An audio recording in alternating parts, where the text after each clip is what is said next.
Hola hermanos, feliz día. La verdad es que muchos de los vídeos que solemos hacer están sujetos a postedición, eh, otros están sujetos a mucha edición y como en este caso, este vídeo pues no está sujeto a ninguna edición por el hecho de que todo lo que se vaya a hacer pues es íntegro tal cual se ha hecho, ¿no? Básicamente, pues porque como comentamos, ¿no? en uno de los vídeos anteriores, explicamos que estábamos de momento sin ordenador, Dios mediante, a ver si a principios de marzo pues podemos adquirir uno nuevo o a piezas, y en ese proceso estamos, ¿no? Pero eso no significa que la obra no siga y que no sigamos predicando la palabra según nuestras convicciones y según nuestra manera de entender el Evangelio. No tengo tampoco el micrófono, no he cogido la extensión porque estamos con nuestro perro y bueno, la verdad, cuanto menos cosas haya por aquí, mejor para él. Lo podría haber dejado dentro de casa, pero bueno, también es buen momento para que él esté por aquí al aire libre. Y mientras no nos pise, mi única preocupación es que no nos pise las lentejas. El resto puede hacer lo que quiera. Puede pasar por aquí, por delante, mientras no tire la cámara, que eso, bueno, aún tiene remedio. Pero si tiene que pisarnos las lentejas, ya sabe que se va para dentro de casa.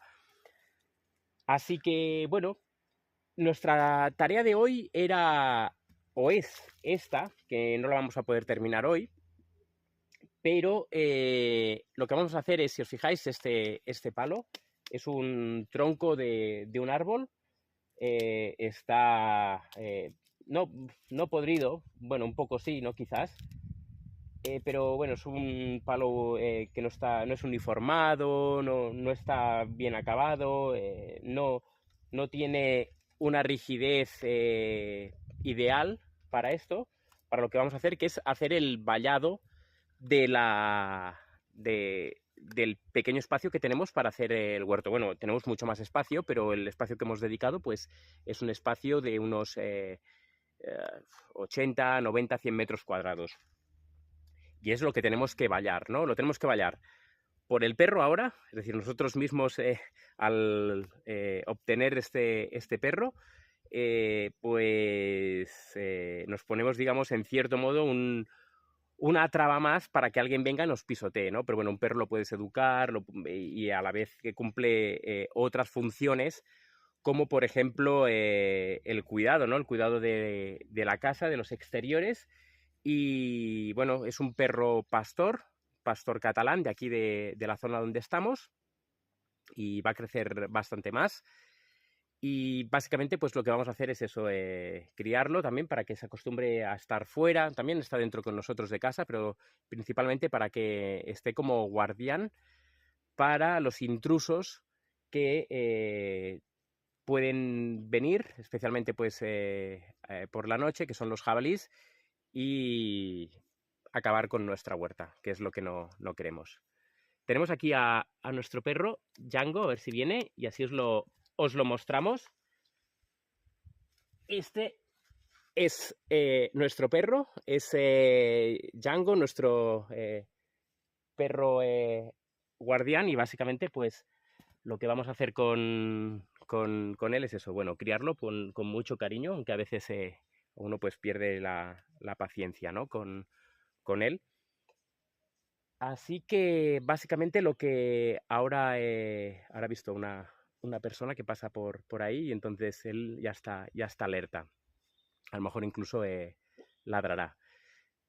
No es una zona de mucho paso de gente, la verdad es que durante un día aquí hay días o semanas que no ves a nadie, y hay semanas pues que sí, especialmente el fin de semana, que hay más ciclistas y eso, ¿no? Entonces, vamos a quitar esta valla porque lo que queremos hacer es levantar un cerco. Un cerco protector, un cerco que proteja lo que Dios quiere que guardemos. Dios quiere que guardemos nuestro carácter, que guardemos nuestra integridad, que guardemos nuestros principios. Y Él a nuestro alrededor ha puesto un cerco que es un cerco protector, y ese cerco protector, ese cerco protector es su ley. Dios, por amor a nosotros, estableció una ley, y no es que Dios estableciera una ley, sino que Dios es esa ley.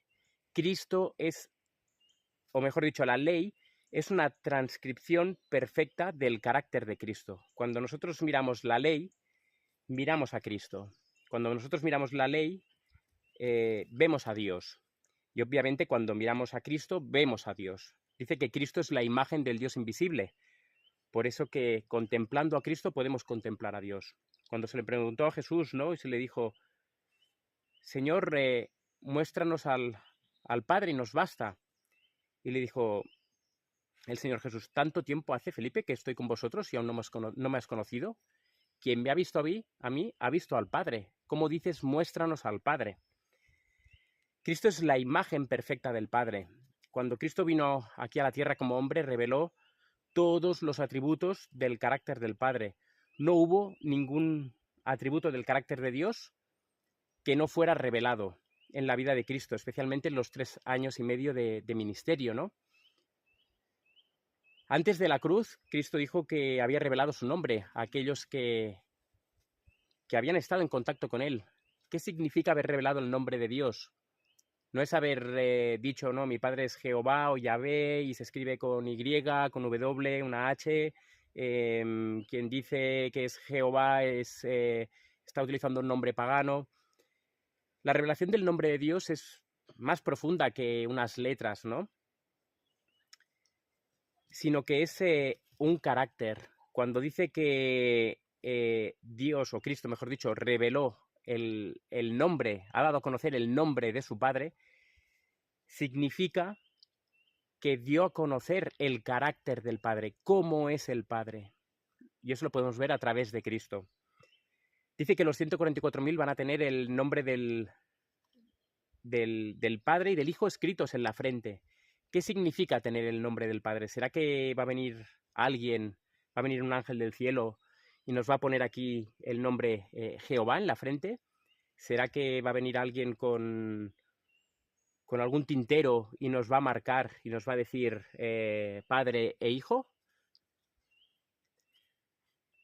Lo que nosotros vamos a tener en la mente, y eso es extensivo al corazón y a todos los miembros de nuestro cuerpo, y a todas nuestras acciones, a todas nuestras palabras, es el carácter de Dios, el carácter de Cristo. Por eso los 144.000 tienen ese nombre escrito en la frente. ¿Por qué? Porque tienen una convicción y una conversión a imagen de Dios. Creen en Dios, pero no únicamente creen de manera teológica, sino que viven conforme al Evangelio. ¿Por qué? Porque ya han permitido ser santificados y viven unas vidas perfectas porque creen, ¿no?, que la sangre de Cristo los ha limpiado de todo pecado. Y por ende, en el momento que aceptan eso, en el momento que tienen esa convicción, ¿no?, de qué es el pecado y lo que ha hecho en esta tierra, y tienen una convicción de quién es Dios y quién es su Hijo y lo que han hecho por nosotros, entonces se produce un cambio, un nuevo nacimiento, y esa persona desde ese momento es santa. Ya no es un proceso de, no, es un proceso y irá cayendo, se irá levantando, se irá cayendo, se irá levantando. Nosotros debemos de vivir por fe y aceptar que lo que dice la palabra de Dios es verdad. Y cuando dice que cuando una persona nace nuevo y que todas las cosas viejas pasaron, cuando dice que todas las cosas viejas pasaron, ese viejo hombre queda enterrado, no vuelve a florecer. Y tristemente muchas veces florece ese viejo hombre, pero no porque la promesa de Dios falle, sino porque nosotros no confiamos en esa promesa, y a la vez también de no confiar en esa promesa nos alejamos de Dios, dejamos de que Él sea nuestra meta y empezamos a poner en nuestra mente otros pensamientos que son producidos por el yo y no son producidos por el espíritu. Así que, hablando de carácter, hablando de esta valla que vamos a hacer, Dios y Cristo levantaron a nuestro alrededor una valla. Y esa valla, ese cerco protector, era su ley. Era esa transcripción perfecta del carácter de Dios que quiere que nosotros tengamos. Cuando nosotros quebrantamos esa ley, cuando nosotros nos enojamos, cuando nosotros menospreciamos al otro, lo insultamos, cuando nosotros robamos, mentimos, cuando nosotros dejamos de reflejar a Cristo, es en ese momento que nosotros rompemos ese cerco protector. ¿Qué significa romper ese cerco protector? Significa que estamos a merced del enemigo. Y dice que quien peque, dice que se cae en un hueco y dice que le muerde la serpiente. No es Dios, fijaros, el que muerde al pecador, no es Dios el que fulmina al pecador, sino que es el propio pecado quien lo hace. Y a veces es Satanás quien de una manera directa lo hace, a veces es el propio pecado que destruye al hombre, a veces es incluso Dios que se aparta y deja de sostener esa vida, y otras veces son las consecuencias de una vida indulgente, una vida de pecado que nos lleva a la muerte. Romper ese cerco es quitar la protección de Dios. Pero muchas veces nos encontramos que pecamos contra Él, nos equivocamos. Obviamente eso trae unas consecuencias, pero no morimos. Y es porque Dios es muy misericordioso, dio a su Hijo por nosotros. Y una vez el hombre pecó, Dios, al dar a su Hijo, esa promesa, ¿no?, que ahora es realidad, ¿no?, desde que Cristo vino aquí a la tierra y murió, Él se interpone. Ya lo hacía antes mediante un cordero, ahora lo hace Él con su sangre, ¿no?, ante el Padre. No porque el Padre esté dispuesto a destruir al hombre. Estoy entendiendo que ese no es el carácter ni la naturaleza de Dios. Y que quien lo hace es el enemigo, son las circunstancias, es el propio pecado, ¿no? Dice en Romanos 6:23 que la paga del pecado es muerte. No dice que es Dios quien da la paga. Sí que hay otros textos, ¿no?, que dice que es Dios quien da la paga, pero cuando ponemos todos estos textos en armonía, nos damos cuenta que Dios simplemente, cuando una persona se retira completamente de su presencia y no quiere saber absolutamente nada de Él, queda a merced. ¿A merced de qué? A merced del pecado y a merced del enemigo. A merced de unas consecuencias, a merced de una serie de atributos y de rasgos de carácter que lo que hacen es destruir a esa persona. Así que mi reflexión de hoy es que cuidemos ese cerco. No es ni mucho menos una amenaza, Dios tampoco nos amenaza, pero dice que Él quiere tener a sus gallinas, ¿no?, debajo de sus alas, y que nos implora. ¿Por qué? ¿Va a ser porque si nos apartamos de su presencia va a venir Él mismo a picotear a sus pollitos? ¿Será Él?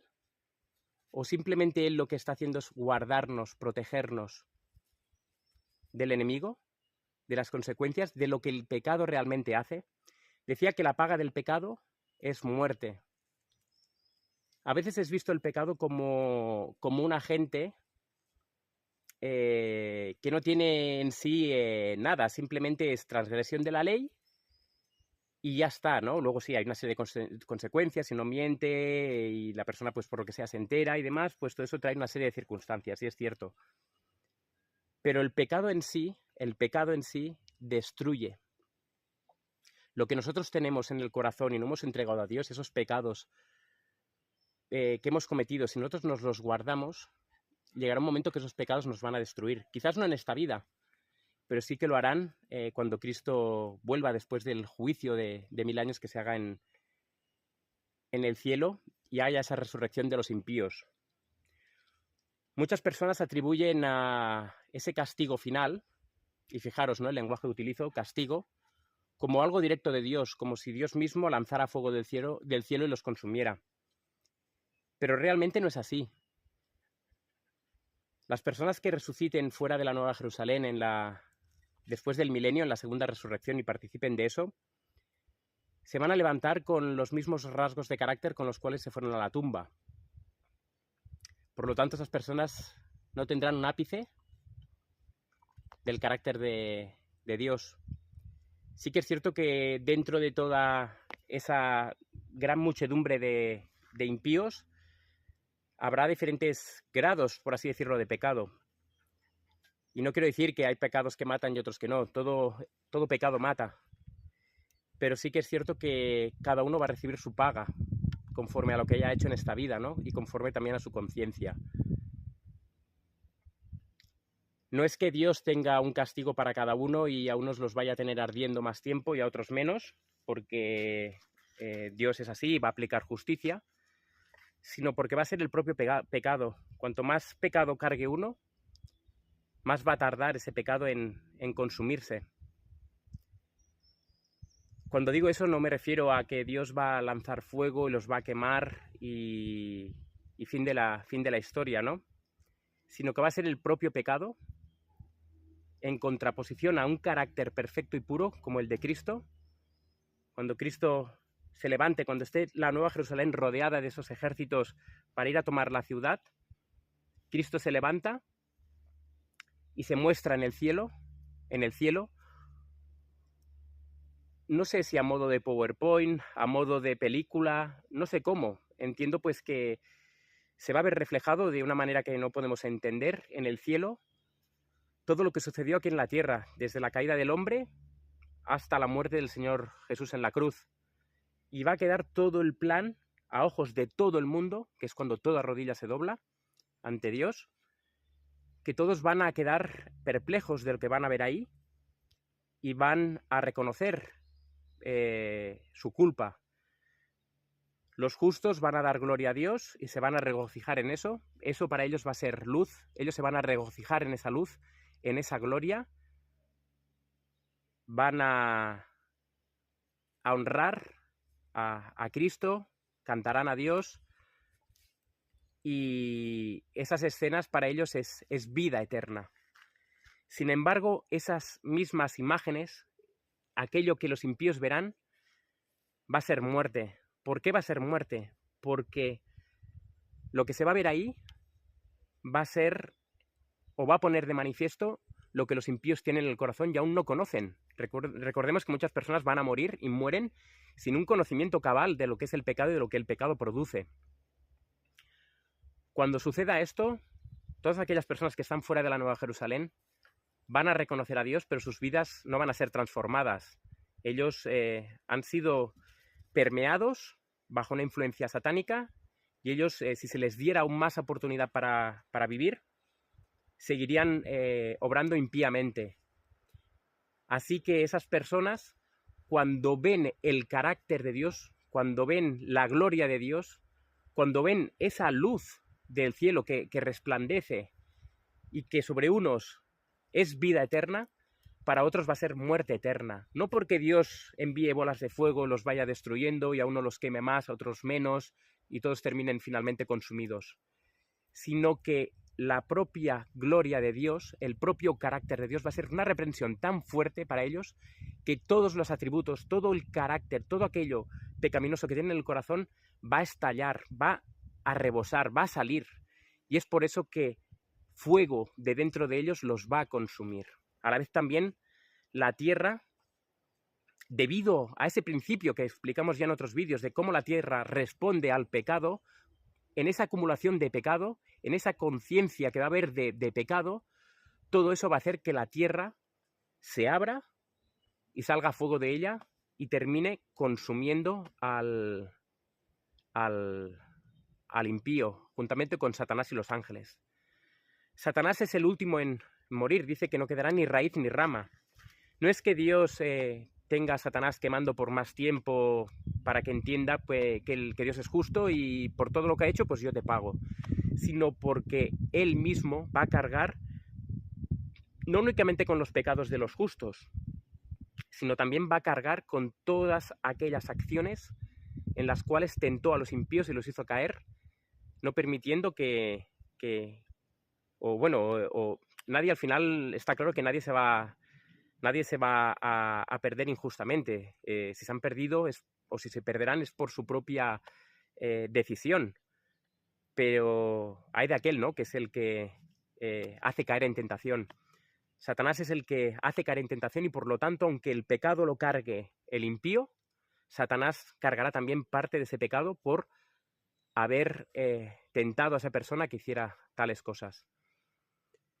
Así es como mueren los impíos. No mueren por un fuego de Dios literal que cae y los quema, sino que es esa gloria, esa luz en la cual los ángeles se regocijan, en la cual Lucifer se regocijaba, dice que caían esos rayos de la presencia de Dios, y él se regocijaba en esos rayos, en esa luz en que los ángeles quieren estar en esa presencia. Dice que los 144.000 están en ese mar de vidrio mezclado con fuego y están vivos y están gozando, no les quema esa luz.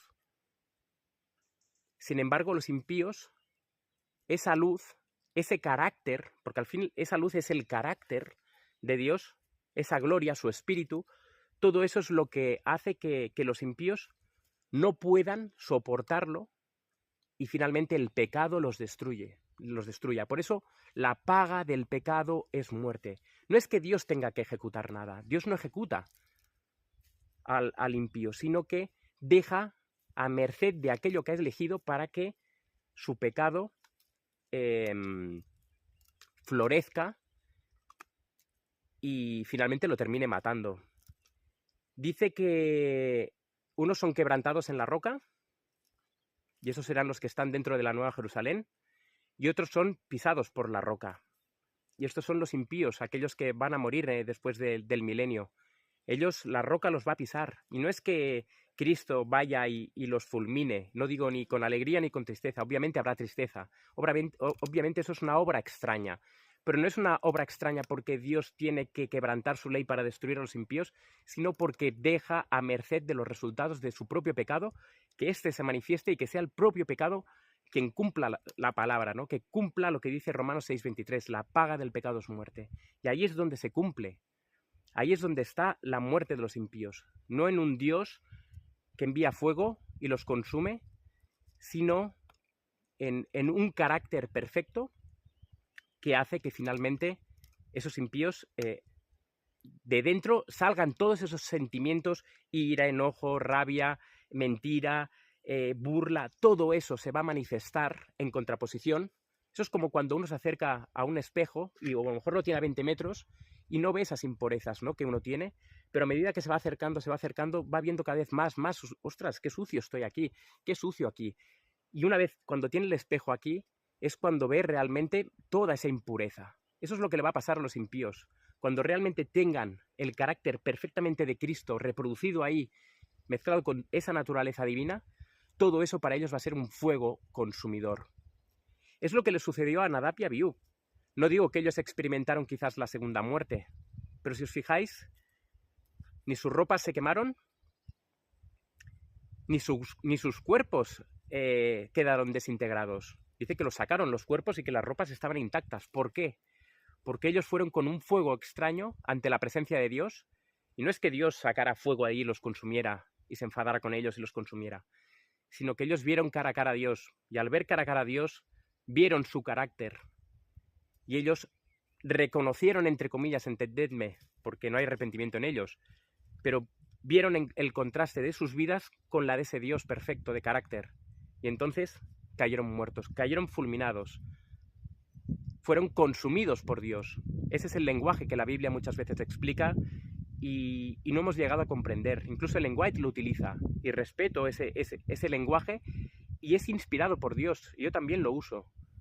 Pero creo que es momento de poner en armonía lo que las Escrituras dicen con el carácter de Cristo y no con lo que nosotros creemos que es en base a nuestro yo o en base a una lupa basada en el hombre, en la carne y no en el espíritu. Esta es mi reflexión para hoy. No hemos hecho la valla porque también el otro día haciendo un vídeo me di cuenta que a la que me giraba mi voz no se escuchaba muy bien. Así que meditando bien, ahora sí me voy a poner con esta valla para hacer ese cerco protector que nos guarda del enemigo, ¿no? En este caso los jabalíes, ¿no? Creación de Dios, pero en cierto modo son nuestros enemigos aquí en este contexto. Así que vamos a hacer este cerco protector. vamos a levantarlo para ser guardados, ¿no?, de los intrusos. Y este intruso es el pecado, como decía. Así que levantemos ese cerco de protección en obediencia a la ley de Dios. No porque la ley lo diga y yo lo lea y acepte eso, sino... Django, Vina, Django. Perdón, es que me ha ido a las lentejas. Sino por... Ahora se me ha ido un poco. Sino por el hecho de querer agradar a Dios, por el hecho de querer ser semejante a Dios, semejante a Cristo, querer ser imitadores de Él. ¿Por qué? Porque su carácter nos fascine, porque su carácter nos atraiga. Que ese sea el pensamiento para hoy, que su carácter nos atraiga. Para unos será atracción, para unos será regocijo, para unos será vida eterna, para otros será ira, enojo, rabia, envidia, cólera. Todos esos atributos se manifestaron en los fariseos y aún así la misericordia de Dios los sostuvo. Pero llegará un momento que esas mismas personas que clavaron a Cristo en la cruz y que no se arrepintieron van a ser conscientes realmente de qué es lo que cargaron y a quién negaron. Y entonces ellos van a morir. Y repito, no porque Dios los vaya a castigar. Sí, es el castigo de Dios, ese es el castigo de Dios. Pero no es que sea una acción directa de Dios, sino que el pecado en ellos se va a ser exponencial, va a crecer. Dice que donde abundó el pecado, sobreabundó la gracia. Pero cuando la gracia sobreabunda, pero el hombre no quiere entrar ni entregar el pecado, mejor dicho, ese pecado también sobreabunda.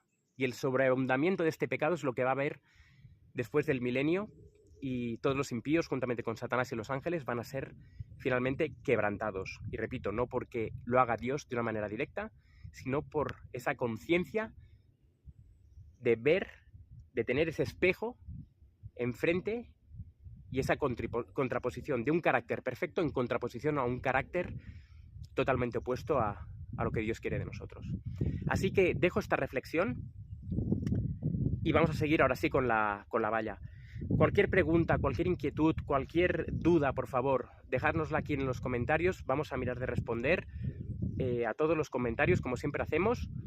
Y me gustaría, pues, abrir las mentes a las personas para que estudiáramos este mensaje, no con miedo, no con esto es una herejía, sino a la luz de la palabra de Dios y sobre todo a la luz de Cristo, reflejado en el Antiguo Testamento, pero también en el Nuevo. Así que, hermanos, este es mi mensaje para hoy. Que Dios os guarde, que Dios os bendiga y, sobre todo, pues, que levantemos ese cerco protector. Que recordemos también que ese cerco protector hay ángeles, ¿no?, que nos están protegiendo, ¿no? Y Dios muchas veces, aun nosotros en nuestras equivocaciones, Dios es misericordioso con nosotros y no permite que el enemigo nos tome, porque Él es lo que quiere. Hay una cita de Ellen White que dice que si por un instante, Dios quitara esa protección, quitara esos ángeles, se apartaran de nosotros, Satanás nos destruiría. Es lo que quiere. ¿Acaso tenemos a Dios destruyendo al pecador, Satanás destruyendo al pecador, la naturaleza destruyendo al pecador, el hombre destruyéndose a sí mismo, el pecado destruyendo al hombre? ¿Acaso todos están trabajando en el mismo equipo? ¿O es que Dios quiere protegernos de eso? Dios nos está guardando de eso. E implora, llora, nos avisa, nos envía mensajes a través de otras personas, a través de circunstancias, a través de la providencia suya nos habla, a través de la naturaleza, a través de la palabra de Dios. Y muchas veces nosotros no queremos escuchar y creemos que uno puede vivir aquí, bueno, si peco no pasa nada, porque realmente a veces no pasa nada, ¿no? Porque el pecado, como a veces, no es algo tangible. Pero tened seguro algo, que Romanos 6:23 se va a cumplir. Y cuando nosotros tengamos una conciencia plena, ¿no? Sé que esta palabra es un poco nueva era, ¿no? Pero cuando tengamos una conciencia plena de lo que significa el pecado, nosotros vamos a dejar de pecar. En ese mismo momento vamos a dejar de pecar. Recordemos, Romanos 6:23, la paga del pecado es muerte, mas la dádiva de Dios es vida eterna en Cristo Jesús. Un abrazo a todos y que Dios os bendiga.